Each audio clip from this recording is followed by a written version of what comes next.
গতকালকে Khulna Honda showroom ST Honda world আয়োজিত একটা ইভেন্ট ছিল। ইভেন্টটা ছিল তাদের হোন্ডা সিবিআর নতুন যে গ্রাফিক্স লঞ্চ করছে এটার উপর। আর এই লঞ্চিং ইভেন্টটা কিন্তু পুরোটাই হচ্ছে ডিজাইনড, অর্গানাইজড এবং ম্যানেজড বাই আপনাদের আশিক ভাই। এটা পুরোটাই আমার করা ছিল, বাট এরকম সুন্দর নাচ গান করছে, মজা করছে।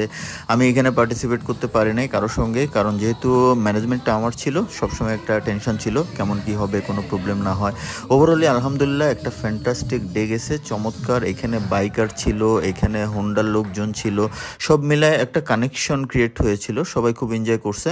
আর ওভারঅলি একটা জিনিস, সেটা হচ্ছে যে হোন্ডা আসলে এরকম অ্যাক্টিভিটি হোন্ডার কাছ থেকে আমরা কম পাই, আমরা যদিও আশা করি বেশি। আর এরকম একটা প্রোগ্রামের মাধ্যমে বাইকাররাও একটা ভাইব পেল, হ্যাঁ হোন্ডা চাচ্ছে বাইকারদের নিয়ে কাজ করতে। আমি অনেক সময় এরকম একটা কথা বলি, হোন্ডা হচ্ছে দেহ চায় মন চায় না, এরকম একটা ব্যাপার। মানে হোন্ডা বাইকারদের মন বোঝে না, ফিজিক বোঝে, এরকম একটা ব্যাপার।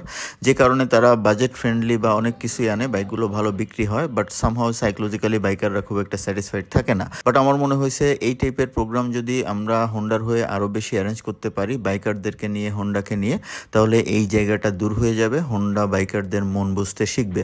আশা করি সেটাই হবে। ও হ্যাঁ, সব থেকে গুরুত্বপূর্ণ যে কথা সেটাই বলি নাই, সেটা হচ্ছে Honda CBR 150R new graphics. এটার মার্কেট প্রাইস হচ্ছে বা অফিসিয়াল প্রাইস হচ্ছে 6,50,000 টাকা।